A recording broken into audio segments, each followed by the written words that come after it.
پیارے بچوں، السلام علیکم۔ آج آپ کے لیے جو کہانی لے کر آئی ہوں اس کا نام ہے ایک شہزادی اور دکھیاری جھیل۔ پیارے بچوں، ایک شہزادی جس کی ایک بہت خوبصورت اور چھوٹی سی 5 سال کی بیٹی تھی۔ شہزادی اپنی بیٹی سے محبت تو کرتی ہی تھی، مگر ایک دکھ جو اس کی زندگی کو برباد کیے چلا جا رہا تھا اور اسے اندر ہی اندر کھا رہا تھا، وہ اس کی شوہر کی اس سے جدائی تھی۔ چند سال پہلے شہزادی کے شوہر کو کوئی لوگ گن پوائنٹ پر اٹھا کر لے گئے تھے۔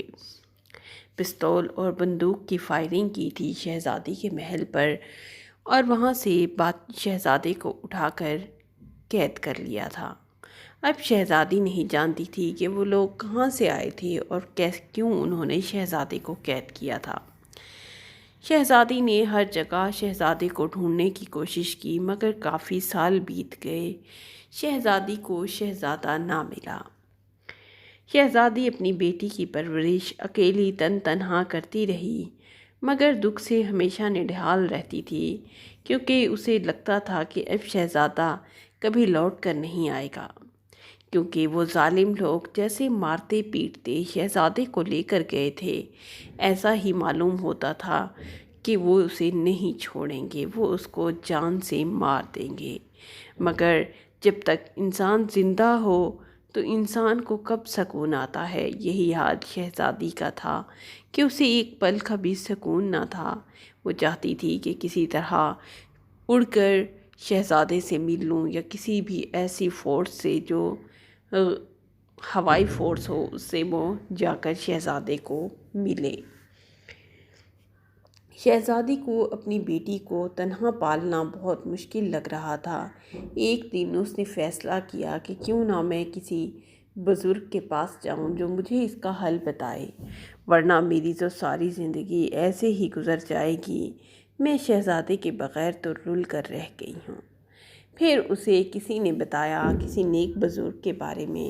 اس نے اپنے آپ کو تیار کیا اور چادر پہن کر چھوٹی شہزادی کو ملازمہ کے پاس چھوڑ کر چلی گئی۔ وہاں پہنچی تو وہ بزرگ بابا جی قرآن پاک پڑھ رہے تھے، اور پھر تھوڑی ہی دیر بعد وہ نماز پڑھنے لگے۔ شہزادی وہاں بیٹھ کر انتظار کرنے لگی اور ارد گرد کے ماحول کو تاڑنے لگی کہ کہیں یہ ٹھگ تو نہیں، مگر وہ اللہ کا نیک بندہ تھا، وہ نمازی، پرہیزی اور قرآن پڑھنے والا بندہ تھا۔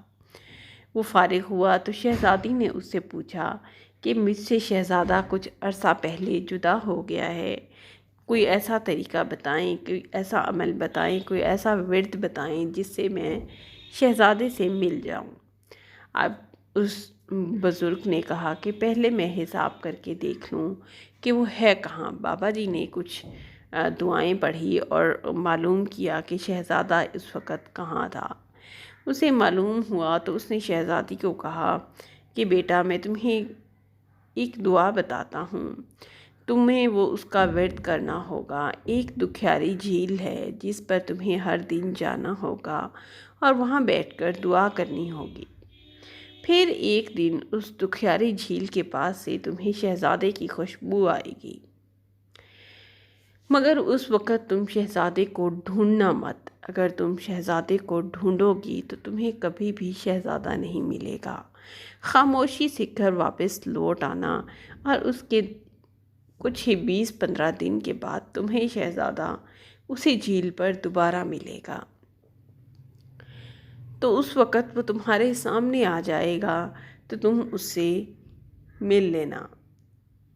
شہزادی اب اس بات کو سن کر بہت حیران ہوئی کہ ہر دن دکھیاری جھیل پر جانا۔ پھر شہزادی کے ذہن میں ایک سوال آیا۔ اس نے کہا کہ بابا جی یہ بتائیں کہ شہزادہ اس وقت ہے کہاں؟ بابا جی نے کہا کہ بیٹا، باقی سب باتیں چھوڑو، بہرحال شہزادہ اس وقت بہت مشکل اور پریشانی میں ہے۔ شہزادی نے جاتے ہی جو بابا جی نے ورد بتایا تھا وہ پہنچ گئی دکھیاری جھیل پر، اور وہاں بیٹھ کر ورد کرتی رہتی تھی اور روتی رہتی تھی۔ اسی طرح کافی سال بیت گئے، 3-4 سال گزر گئے۔ شہزادی ہر دن دکھیاری جھیل پر جاتی، اپنی بیٹی کو ملازماؤں کے حوالے کرتی اور خود چلی جاتی۔ کافی وقت گزرنے کے بعد پھر شہزادی نے کو ایک دن خوشبو آنے لگی، بہت زیادہ خوشبو پھیلنے لگی۔ شہزادی کی خوشبو پھیلتی چلی گئی۔ شہزادی ایک دم مڑ کر دیکھا تو بھاگنے لگی۔ پھر شہزادی کے ذہن میں یاد آیا کہ بابا جی نے اسے شہزادے کے پیچھے دوڑنے اور اس خوشبو میں شہزادے کو ڈھونڈنے سے منع کیا تھا۔